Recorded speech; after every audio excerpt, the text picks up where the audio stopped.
number one pipeline killer for any sales professional. I'm going to tell you exactly what it is today, not only from my own experience, but from working with hundreds of clients.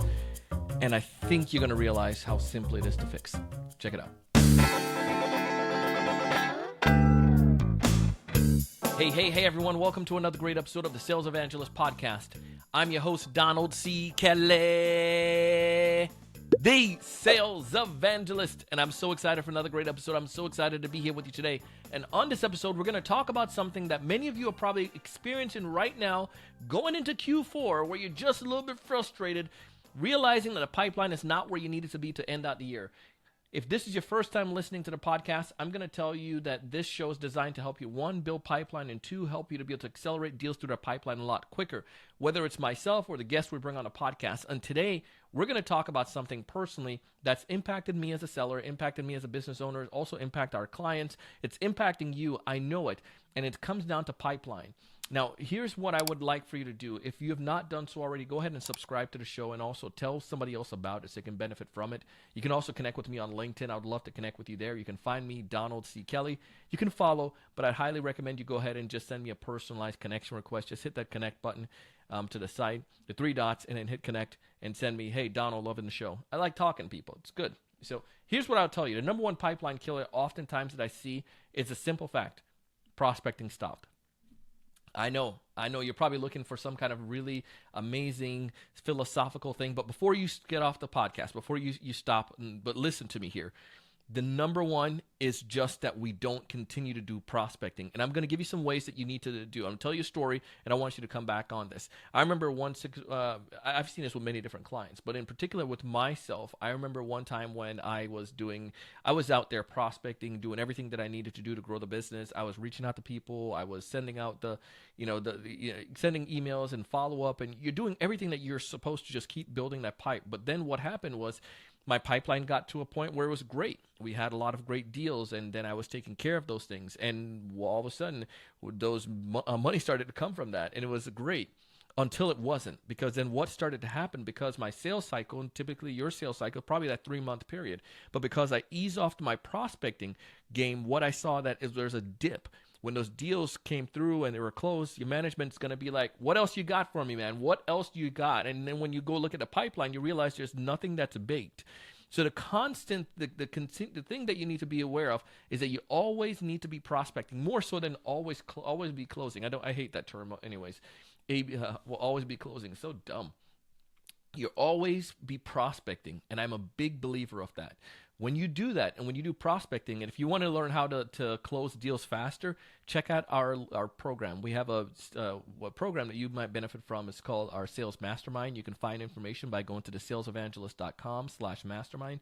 And what we teach in this is not necessarily a teaching program, but we help sellers to identify their pipe opportunities, deals that are there, and to help you to work you through some of those deals so you can move those deals a lot faster, give you some ideas, small cohorts, and they're very punchy and fun, but the discovery part is a secret there. So I'm a big believer, though, that you need to always build pipe. So my number one tip that I tell salespeople, and literally I do this to myself, is that you set aside time for prospecting. I have my particular thing. I like to have 2 hours of prospecting per day. So you can do 1 hour in the morning, 1 hour in the afternoon. Fortunately, the business that I have now and so forth, I have teams that help me out. So I have like an executive assistant, and her role in particular is to make sure my calendar always have time on that calendar. And what I do with that prospecting time, I label it green so it stands out. It's a money-generating opportunity or money-generating activity. Now, what you do in that time is also very critical. It's very easy to be able to spend that time doing research, but I would recommend that you don't do that. I recommend you do your research another time, get somebody to do this, hire a virtual assistant, for goodness sakes, to do some of that research. But what I need you to do in that time period to maximize it and gamify that period. So let's say, for instance, my goal when I do that is in my prospecting times, I want to have meaningful conversation and an outcome of appointments. So I set a goal to say I want to have maybe in this hour 3 meaningful conversations, 3 in the next conversation. So then this allows for me, as I'm making the phone calls and I do my 3x3 research, 3 things in 3 minutes before I jump on the phone, because again, these leads are people or prospects are ones that I already have from Navigator or ones that I've been doing work with already. And if you want to see more about that, my LinkedIn strategy, go to thesalesevangelist.com/LinkedIn and check out our LinkedIn course. and more than willing to jump on a call with you and to talk to you through that. But the point though is I use Navigator, I warm that up, I get people going. Then I send out my initial emails through Apollo, and as people are opening my emails or engaging on LinkedIn, I use that as an opportunity to call those people during that time period. So my phone calls are not necessarily truly cold, but there's some degree of warmness before I reach out to them. So whether they're opening my emails or they're individuals that engage with me in some factor on LinkedIn, but this allows for me now to be able to have that conversation. And I set that time, so I want to get 3 to 5, three meaningful conversations. And the way I define meaningful conversations are people that give intel that you get from the organization. Speaking to Becky, the receptionist, and saying that Jake is not available is not meaningful conversation. Speaking to Becky, and now I gamify it because I need to get a meaningful conversation. I go deeper and I ask Becky, not necessarily push too much, but I try to get more information as much as I can. So I asked Becky a little bit more about when is you mentioned that Jake is not available. Permission to ask a question, or may I ask you a question? More than likely they'll give you some help. They say, yes, what's going on? Well, I'm trying to figure out, is Jake the best person when it comes to managed services? They might say, yes, that's the individual. He's the one that does that. And then do you know if Jake is usually available in the morning or afternoons, or might say, well, mornings? And is the phone call the best way, or is there another way that might better get a hold of him? He doesn't like getting cold calls, but he loves getting emails. So I got all this information from Becky that I can use. That now becomes meaningful. Or perhaps I can ask, do you know if there's a vendor they're using for this particular service? And she may say no. Is there before Jake comes, I speak with Jake, is there anyone else you recommend that I connect with? Well, you could probably talk to Melinda, because she also works with this. Well, now I got more information and I can connect with Melinda on LinkedIn. But all of this gave me meaningful conversation that's helping me to advance the deal. Everything that I'm getting needs to help me to advance this advance. It's not a deal yet, but advance this opportunity, this lead to the opportunity stage and opportunity to the deal stage. So this is what I would recommend. Now, when you set that, you do this, you set a goal of getting at least one appointment during that hour, those 2 hours you're talking. If you get one appointment a day, I mean, I'm sure many of you will probably be really excited for that, but this is how you start building pipe. And you might tell me, well, Donald, this is so simple, it's not going to work. It's so simple that it does work. And it's so simple that we stop doing it, and then it doesn't work for us. And we don't, I mean, we say it doesn't work. The sales doesn't work, and this is frustrating, and we don't have anything in the pipe, and life sucks. And we've all been there in that emotional stage, but you got to have the discipline to say, I'm going to prospect every day. I'm going to tell you the story, and I've shared this on past episodes, where there is this old prospector. This is not the seller, but the actual prospector back in the days digging for gold. And he's out in the river mining for gold. And some young whippersnapper came from the far east, and he's seeing this guy out there with a big pouch on his hip and with gold in it.